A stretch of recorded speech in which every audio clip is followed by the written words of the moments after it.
Hello and welcome back to the Private Client Podcast. For those tuning in for the first time, I'm Charlie Shammy, an independent financial advisor at Glams IFA and a co-founder of the Private Client Network. We are a networking group for private client professionals aiming to close the gap between our various professions in order to increase our collective knowledge, improve the service to our clients, and grow our respective businesses. Today, I'm delighted to be speaking to David Opie, Managing Director of Today's Media. For those who don't know, Today's Media is an events and marketing organization serving the legal sector and run well-known publications, Today's Wills Probate, Today's Family Lawyer, and Today's Conveyancer. David, thank you so much for joining us. There's a bit of a pattern emerging there, isn't there? Today's Media, Today's Wills and Probate, etc., etc. It's great to be here, Charlie. Thank you. Solid. It's solid branding. I was saying just before we started. So normally I'm used to sort of interviewing solicitors and financial advisors and stuff, and you're obviously in a different sector to what I'm used to in media events and publications. So tell me a little bit about what Today's Media does, and a little bit about how you got started, sort of career-wise. So Today's Media, as you say, publications, events, marketing, predominantly in the legal services sector. The three practice areas that we cover: residential conveyancing, private client, and family law, and they're pretty well established publications as well. Conveyancer is now 12 years old. Wills and Probate is 10 years old, and family law is nearly 5 years old, actually. So we are, and we through those publications, we deliver a regular daily news feed, information for practitioners that will impact their daily practice, changes to legislation, best practice, and all sorts of bits and pieces like that. And the events program then is sort of very complementary to that. We sometimes we do some discussion groups, sometimes we do some networking stuff, and we have two flagship awards programs that recognize and celebrate the great and the good across the industry as well. So keeps us on our toes, keeps us busy, definitely. I mean, the output's really good, if you don't mind me saying. Like, since I've sort of came across you guys maybe a year, 18 months ago, and I sort of subscribed to your email distribution lists and your social media feeds, and it is really useful, because even as a financial advisor, a lot of the topics that you guys cover that are related to the legal sector, they do overlap with what we do, and they do have an effect. And even when they don't, it's very useful to know what the hot topics are or what's happening in those sectors that we're adjacent to, because we interact with solicitors relatively often, and through the private client network I'm speaking to solicitors a fair amount, so I found it invaluable. So thanks for everything you put out. It's very kind of you to say. I mean, look, we're really proud of the output that's there, and from our point of view, it's really important that we've got some empathy with that readership as well. Great example is that we're chatting, and a day or so ago, the government announced that they were going to introduce some really important reforms to the rental sector. Renters' rights bill is the name of it. And for most consumers, for most people who are who are renting property, this is a really important and really good piece of legislation.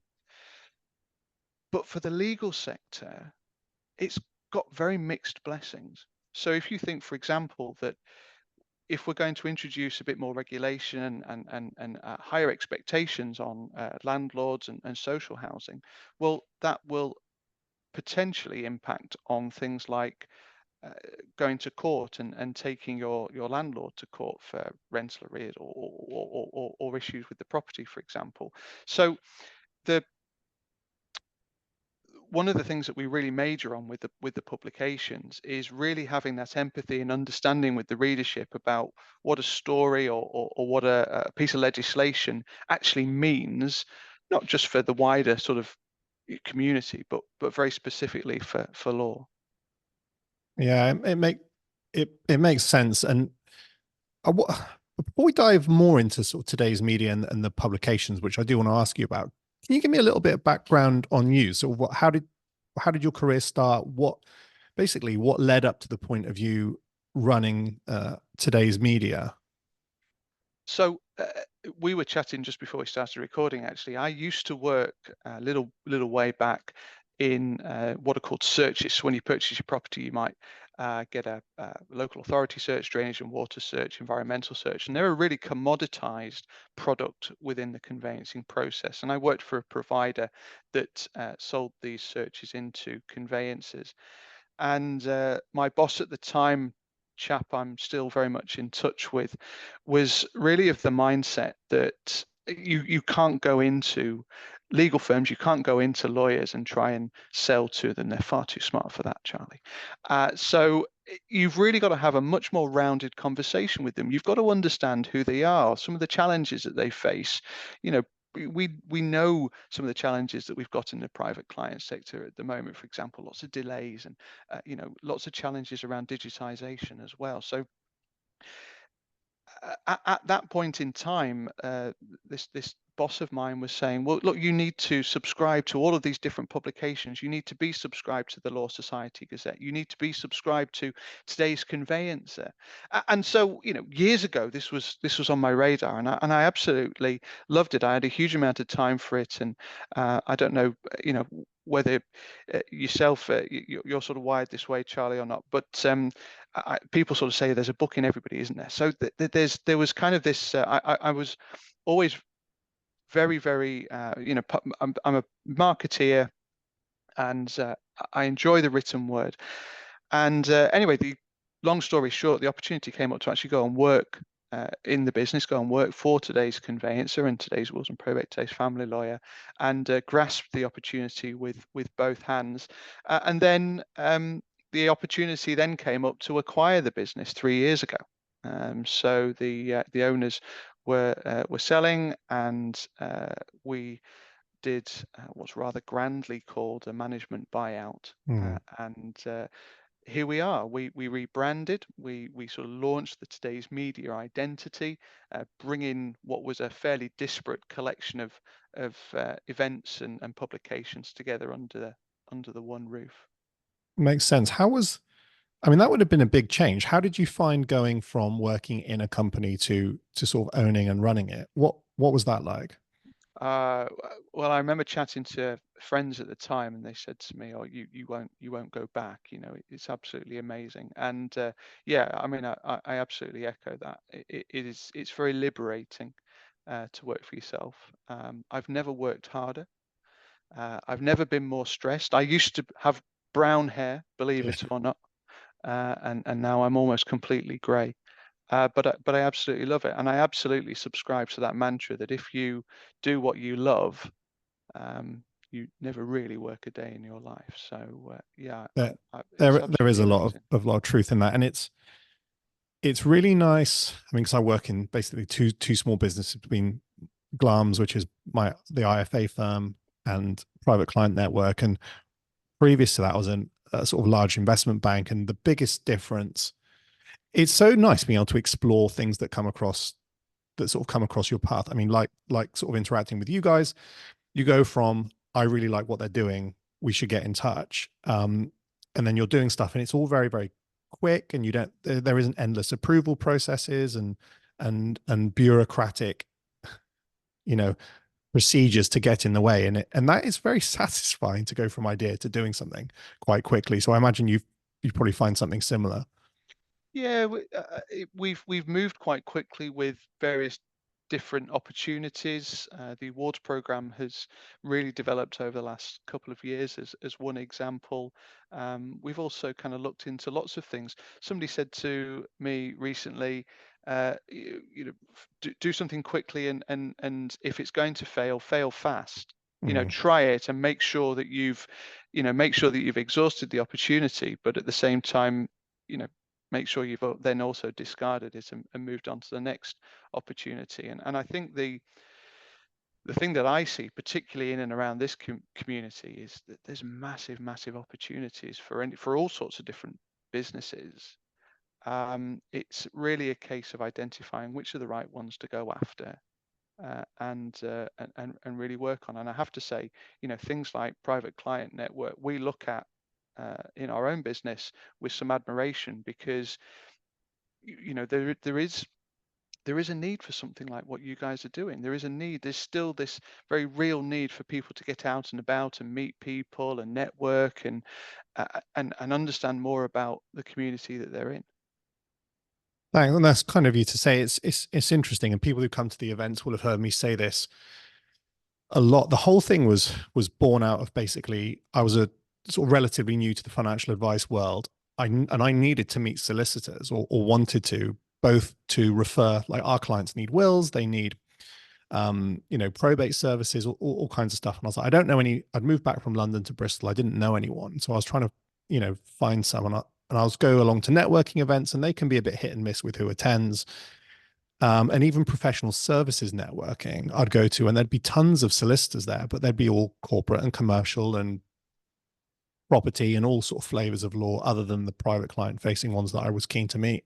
So it's kind of where the idea came out of. And then what you find is, divorce solicitors or family solicitors will need the services of financial advisors for, to look at case, some of the, like, pensions work, for example. So there's so many opportunities. We work so closely in so many ways, but separately. And well, hopefully there is a need for sort of the different professions to get together, and that's kind of what we were trying to address. Tell me a little bit more about the awards. When are they? How do you enter? What can I win? What do I have to? Well, they're coming up in Manchester actually on the 10th of October, so we're almost upon them. Our entry process is done, our submissions process and judging process is all finalized. And just a note on that, really, really important to us, is that the judging process is wholly independent. We have a judging panel that we invest significantly in terms of and they invest significantly in us, to be fair, around the number of judges that we've got on board, and inviting them along to the awards as our guests and that kind of thing. So we're really, really keen to make sure that people see that it's a very credible and a real, we call it a badge of honor, really, to win a British Wills and Probate Award. We're celebrating in Manchester this year, and one of the things that we do that's quite unique to our event is, talking about bringing people together, we bring both the regulated solicitor community and the unregulated will writing community together around the event as well. So we've got categories that cater for both of those disciplines. And one of the things that people have said, and we're very proud of, is that today's Wills and Probate in particular has had a role in bringing that community together. They've often been a little bit standoffish, and in fact, they've both got a huge amount to offer. A huge amount to offer consumers in this part of the world. It's interesting, because I'm not always always aware where the lines are drawn in the legal sector between the regulated parts of it and the unregulated parts. Are they often quite separate then? Do they not naturally interact as much as they could do? They don't. No, is the short answer. I mean, there are lots of opportunities to do both regulated and unregulated work. They don't often sort of coalesce, because typically businesses don't necessarily operate in that way. But certainly we've seen a huge amount more collaboration around that. And if you take the example of what you were talking about there, that your services, financial services, will need the services of a private client practitioner or a family lawyer, whatever it might be. Similarly, there are lots of cross referral opportunities across both the regulated and unregulated sectors. And the we've sort of written extensively in the publication as well about some of the wording that goes around the two communities, and regulated and unregulated, and you probably have it in financial services as well. It conjures up all sorts of different imagery, doesn't it? I sort of think in terms of, well, one's right, one's wrong, and that's absolutely not the way that we kind of view it. But we are very much in favour of making sure that the standards of the profession are raised, Yeah. regardless of whether you're regulated or unregulated. It is something that comes up. We don't have an unregulated part of the sector so much. There's a lot of debate in the financial advice world around restricted and independent. That comes up a little bit. But I mean, we've got other challenges because we are so heavily regulated and the regulation piles up on each other. There's what's in our world called the advice gap opening up, which basically is people of lower net worths or lower incomes are simply priced out and get no financial advice of any kind. Mm. And it's a constant challenge. And the regulator key mentions it constantly, and it's often in our trade press, but the regulations just increase. And with it, the sort of burden of what we have to do, and then prices, and also the type of client you can deal with. So it is a challenge. And maybe they should look to certain parts of the legal sector to see how that operates. Are there different services maybe that could be carved out and made available cheaper with a lower burden of regulation? And would that actually benefit the wider public more than the current setup? How interesting that you've got a similar kind of pricing issue, if you like, because that's very prevalent in legal services, where Right. you don't, if you don't have, there's a misconception that if you as a consumer, if you don't have a house, or if you don't particularly feel as though you've got much in terms of your estate worth, then it's not worth doing estate planning. Yeah. And of course it is, 100%. Yeah. Or they certainly can benefit from it, but then it's about, I guess, having the available funds to cover it, and it's a difficult one. It is a difficult one, and I think there's a lot more in the financial services world. There is a lot more to be done on it. Um, so we'll see how that one evolves. Watch that space. Yeah. What if so? Out of curiosity, on the awards thing, just finishing that off. The awards are coming up, which I presume people can sign up to, but for subsequent years, how does it work in terms of entries? Do firms enter themselves? Do they enter their members of staff? And what's the kind of case they have to put together to be considered? So our entries will open again around about March, April time of next year. There are some really critical kind of criteria points that we ask people to consider in their submissions, and they are written submissions. So we ask people to submit written submissions for the awards. But alongside that, and going back to what I said about really making sure that the awards are credible and recognized as recognized as such, we ask people to ensure that they include things like their social media output, their review platforms, so that they are all incorporated and part of the judging process as well. So we've got some independent information as part of the submission. But the we always say it's a bit like going back to school. Get the red pen out. What's the criteria point asking you to evidence? And then how are you responding to that? And that's the process. It all you submit your entry, as I say, this year are the 22-23 categories across the whole swathe of services that private client practitioners offer, and it's either a firm or an individual entry.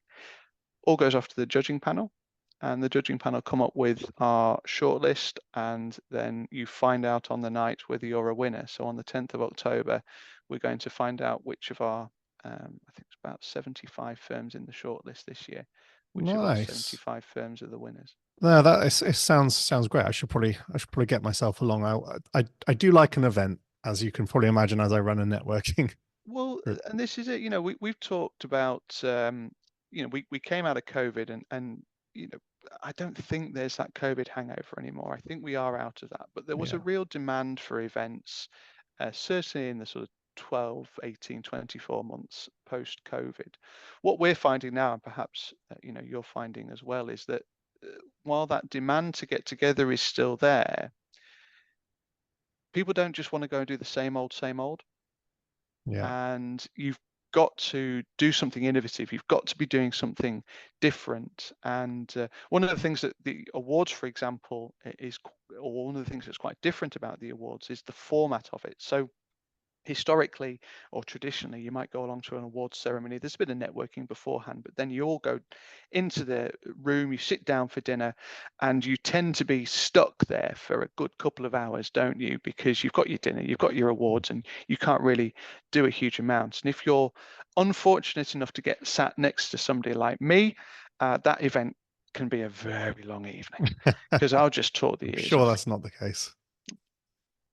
So what we do instead is we front end the evening with the awards themselves. So we absolutely blitz through the awards in about an hour and a half, something like that. But it means that the rest of the evening then is your own. You can do whatever you want with it. We have a Yeah. dedicated networking space immediately after the awards. So we go off, we do that networking. We've released the details of the attendees beforehand, so you can get together, you can sort of LinkedIn message people or drop people an email, or I spot you there, should we have a quick chat while we're there? Do that, then we're back in for dinner, but dinner's really relaxed, really laid back, because you can move around the room because there's no awards going on. So it's a very different sort of style of event, and really geared around facilitating what you were saying before, Charlie, about people wanting to get together, people wanting to meet and chat and still do that traditional networking in a really, in a really interesting space. It does sound like a good idea. And you are right. Most awards, they do it the other way, where you are waiting. So you're having dinner, but really you're just waiting and waiting to get started. It's a bit like having the wedding speeches nice and early so everyone can relax and enjoy That's a enjoy the meal and have a drink. that's a great example. Yeah, yeah. I remember my wedding speeches. They were a bit too late in the day from memory. One thing to finish on, what I think you guys have done a lot in a relatively short space of time with some of the publications and the branding and the social media presence. What's the plan for the next few years? Where would you like to take it? Well, if you look at today's Wills and Probate as an example, we're I'm pretty confident in saying we're the largest publication dedicated to this space, and that's still very much where we want to be. I think there's a huge amount to be said for being really niche in terms of our output. So, we're going to be looking at where else we can play in terms of whether it's other areas of the law or whether it's even outside of the law. Part of the reason behind calling it today's media rather than anything very specifically legal was it gave us that opportunity to go off and do something different. But on the part of the plan that's complementary to the continued output on the news sites is really ensuring that that conversation continues to happen around the sector and being part of that discussion and facilitating some of that conversation as well. And going back to what you said about communities and building those communities, we've got a real community of readers and people who engage with today's Wills and Probate that we're incredibly grateful for. So it's about continuing to nurture that. We've got a networking group of our own that we call that's called Women in Wills. No prizes for guessing who that is predominantly made up of, but Yeah. that's a mutually beneficial networking group where we bring people up and down the sort of hierarchy of firms together to share experiences. I'm a massive believer in sharing the ups and downs of being involved in business and being involved just in this line of work. It's not a very easy line of work at the best of times. You're dealing with um, death and an end of life in a lot of cases, particularly in private client work. So yeah, I think that's that's a really big opportunity for us over the course of the next few years, is to continue to grow and develop that. There's still an awful lot of people, Charlie, that don't know about today's wills and probate, so we've still got some work to do on that front.